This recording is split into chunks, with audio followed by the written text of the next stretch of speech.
Smoke moved faster than the snakes. At dawn, a wall of fire rolled across 12,000 acres of sawgrass, 20 feet high, devouring everything in its path.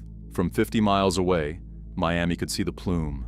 When the flames cleared, the silence felt different. Blackened earth, ash still warm, and stretched across the open ground. Massive shapes that had never meant to be seen in daylight.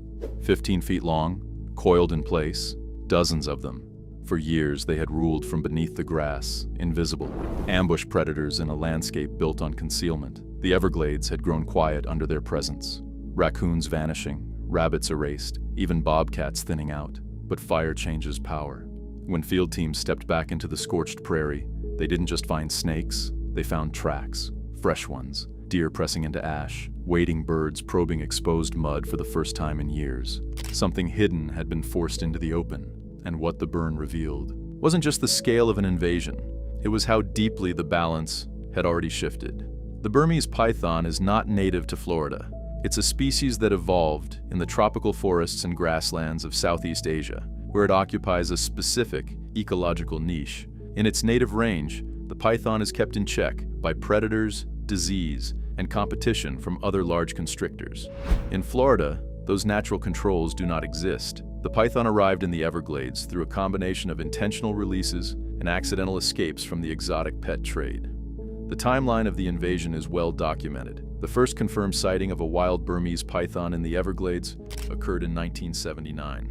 By the late 1990s, sightings had increased, but the population was still considered small. Then, in 2005, a photograph of a python that had attempted to swallow an alligator went viral. The image was both grotesque and alarming. It suggested that the pythons were not just surviving in the Everglades, they were thriving. Scientists began to study the population in earnest. What they discovered was deeply concerning. The pythons were reproducing at an extraordinary rate. A single female can lay up to 100 eggs in a clutch, and in the warm, humid climate of South Florida, the survival rate of hatchlings is high. By 2012, researchers estimated that tens of thousands of pythons were living in the Everglades. The impact on native wildlife was immediate and catastrophic. Studies conducted by the United States Geological Survey showed that populations of medium-sized mammals had declined by more than 90% in areas where pythons were established.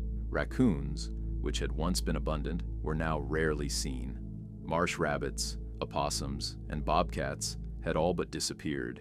The pythons were not just eating the prey animals. They were fundamentally altering the structure of the ecosystem. The challenge of controlling the python population is unlike any other invasive species management effort in the United States. The Everglades is a vast, complex landscape of sawgrass marshes, mangrove forests, and hardwood hammocks. It covers more than 1.5 million acres, much of it inaccessible by vehicle. The pythons are elusive. They are ambush predators that spend most of their time hidden in dense vegetation or submerged in water. They are also remarkably adaptable. Unlike many reptiles, Burmese pythons can tolerate a wide range of temperatures and can survive for months without food. This makes them difficult to detect and even more difficult to remove. Traditional methods of invasive species control, such as trapping or poisoning, have proven largely ineffective.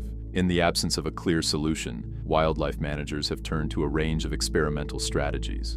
One of the most visible efforts is the Python Elimination Program, which employs trained contractors to hunt and remove pythons from public lands. The program has removed thousands of pythons since its inception, but even its most ardent supporters acknowledge that it is not enough. The rate of removal does not keep pace with the rate of reproduction. Another approach involves the use of radiotelemetry. Researchers capture male pythons and implant them with radio transmitters. The males are then released back into the wild, where they are tracked during the breeding season. The hope is that the males will lead researchers to females, which can then be removed before they lay eggs. This method, known as the Judas snake technique, has shown some promise, but it is labor-intensive and requires significant resources. If you value careful investigations like this, consider subscribing to the Anomaly Report. We're committed to exploring these challenges with the rigor they deserve. In recent years, wildlife managers have begun to consider more aggressive interventions. One of the most controversial is the use of controlled burns. Fire has been a natural part of the Everglades ecosystem for thousands of years. Lightning strikes ignite fires during the wet season, and these fires play a critical role in maintaining the health of the landscape. They clear out accumulated vegetation, recycle nutrients, and create a mosaic of habitats that support a diverse array of species. However, for much of the 20th century, fire suppression was the norm. Wildfires were seen as destructive, and efforts were made to prevent them. This policy had unintended consequences. Without regular fires, the sawgrass prairies became overgrown. The ecosystem became less resilient and less hospitable to native wildlife. In the 1990s, land managers began to reintroduce fire to the Everglades through controlled burns. These burns are carefully planned and executed under specific weather conditions to minimize risk. The discovery that controlled burns could also impact python populations was somewhat accidental. After a large burn in 2018, field teams noticed an unusual number of python carcasses in the burned areas. The snakes had been caught in the open and were unable to escape. This observation prompted further investigation. The mechanics of how fire affects pythons are relatively straightforward. Pythons are ectothermic, meaning they rely on external sources of heat to regulate their body temperature. They are not fast movers over long distances. When a fire advances across the landscape, it creates a wall of heat and smoke that can disorient and trap animals. Pythons, which often hide in burrows or dense vegetation, may not detect the fire until it is too late. Even if they do detect it, their ability to escape is limited. The heat itself can be lethal. Temperatures in a grassland fire can exceed 1,000 degrees Fahrenheit at ground level. However, the use of fire as a python control tool is not without complications. Fire is indiscriminate. It does not distinguish between invasive and native species. While pythons may be killed in a burn, so too are other reptiles, amphibians, and small mammals. Some of these species are already threatened or endangered. The eastern indigo snake, for example, is a native species that occupies some of the same habitats as the python. It is also vulnerable to fire. Wildlife managers must weigh the potential benefits of reducing python populations against the risk of harming native species. This is not an easy calculation. There is also the question of effectiveness. While controlled burns have resulted in the deaths of some pythons, it is unclear whether they have a significant impact on the overall population. Pythons are widely distributed across the Everglades, and burns are conducted on a relatively small scale compared to the total area of python habitat. A burn might remove dozens of snakes from a specific area, but thousands more remain in adjacent habitats. Some researchers have suggested that repeated burns over multiple years could have a cumulative effect. Others are more skeptical. They point out that pythons are highly mobile and can recolonize burned areas from surrounding populations. The scientific community continues to study the role of fire in python management. Researchers are using a variety of methods to assess the impact of burns on python populations. These include pre- and post-burn surveys, radiotelemetry, and genetic analysis. The goal is to determine whether fire can be used strategically to reduce python numbers in key areas. Preliminary results suggest that fire can be effective under certain conditions, particularly when combined with other control methods. However, more research is needed to develop best practices and to understand the long-term ecological effects. One of the challenges in studying python populations is the difficulty of estimating their numbers. Pythons are cryptic and difficult to observe. Traditional survey methods are not reliable. Researchers have turned to more sophisticated techniques, such as mark recapture studies and spatial modeling, to estimate population size and distribution. These methods provide valuable insights, but they also come with uncertainties. The estimates are based on assumptions about python behavior, habitat use, and detection probability. This uncertainty makes it difficult to measure the success of control efforts. The economic cost of the python invasion is substantial. The state of Florida and federal agencies have invested millions of dollars in research, monitoring, and control efforts. There are also indirect costs, such as the loss of ecosystem services. The Everglades provides critical habitat for numerous species, many of which are of economic and cultural importance. The decline of native wildlife affects tourism, recreation, and the overall health of the ecosystem. Public awareness of the python problem has increased significantly in recent years. Media coverage, documentaries, and social media have brought the issue to a wider audience. This has led to greater public support for control efforts. Events such as the Florida Python Challenge, an annual competition that encourages participants to hunt and remove pythons, have generated considerable interest. While these events have a limited impact on the overall population, they serve an important role in engaging the public and raising awareness about invasive species. If you find these kinds of investigations compelling, consider subscribing. There's much more to explore, and your support helps us continue this work. The python invasion has also prompted discussions about the exotic pet trade and the regulations that govern it. Burmese pythons were once widely available in pet stores. They were popular because of their size and relatively docile temperament. However, many owners underestimated the challenges of caring for a snake that can grow to more than 15 feet in length. When the snakes became too large or too expensive to keep, some owners released them into the wild.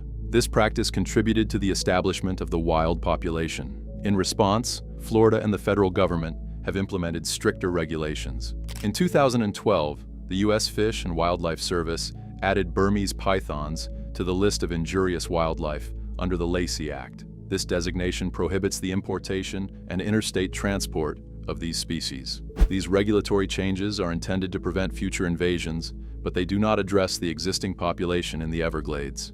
The snakes that are already established will continue to reproduce and spread. Some researchers have suggested that the only way to achieve long-term control is through a combination of sustained removal efforts, habitat management, and possibly the development of new technologies. One area of active research is the use of genetic tools. Scientists are exploring the possibility of using gene drive technology to reduce python populations. A gene drive is a genetic engineering technique that can spread a specific trait through a population more quickly than would occur through natural inheritance. In theory, a gene drive could be used to introduce a trait that reduces fertility or skews the sex ratio in favor of males. However, the use of gene drives is highly controversial. There are significant ethical, ecological, and regulatory concerns.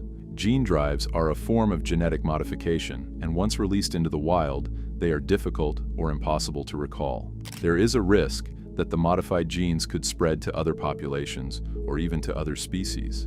The long-term effects on the ecosystem are unknown. As of now, no gene drive has been released in the Everglades, and any such release would require extensive testing and regulatory approval. Another emerging technology is the use of environmental DNA, or eDNA. This technique involves collecting water or soil samples and analyzing them for traces of DNA left behind by organisms. In the case of pythons, researchers can collect water samples from canals and wetlands and test them for python DNA. If DNA is detected, it indicates that pythons are present in the area. eDNA has the potential to improve monitoring efforts and to identify areas where pythons are expanding their range. It is a non-invasive method that can cover large areas relatively quickly. The question of whether the python population can be eradicated from the Everglades is a matter of ongoing debate. Most experts believe that complete eradication is unlikely given the size of the area and the difficulty of detecting pythons. Instead, the goal has shifted toward population suppression and containment. The aim is to reduce python numbers to a level where native wildlife can recover and to prevent the snakes from spreading to new areas. This is a more realistic objective, but it still requires a sustained, coordinated effort. The Everglades is not the only place where Burmese pythons have been found in Florida. There have been sightings in other parts of the state. So far, these sightings have been isolated, and there is no evidence of established breeding populations outside of South Florida. However, the potential for expansion is a concern. Climate models suggest that suitable habitat for Burmese pythons extends well beyond Florida, potentially into other southern states. This has prompted calls for increased vigilance and for the development of rapid response protocols. The story of the Burmese python in the Everglades is a cautionary tale about the unintended consequences of human actions. It illustrates how the release of a non-native species can have far-reaching and long-lasting effects. It also highlights the challenges of managing invasive species in complex ecosystems. The use of controlled burns is just one of many tools being employed. And while it has shown some promise, it is not a silver bullet. The fight to control the python population will require innovation, persistence, and a willingness to adapt as new information becomes available. As the research continues and new strategies are tested, one thing remains clear. The Everglades is at a critical juncture. The decisions made in the coming years will determine whether this unique ecosystem can recover or whether it will be permanently altered by the presence of an invasive predator. The silence that now characterizes many parts of the Everglades is a stark reminder of what is at stake. The return of native species to burned areas offers a glimmer of hope, but it is a fragile hope that depends on sustained effort and careful management. The question is not whether we can eliminate every python from the Everglades. The question is whether we can reduce their impact enough to allow the ecosystem to heal.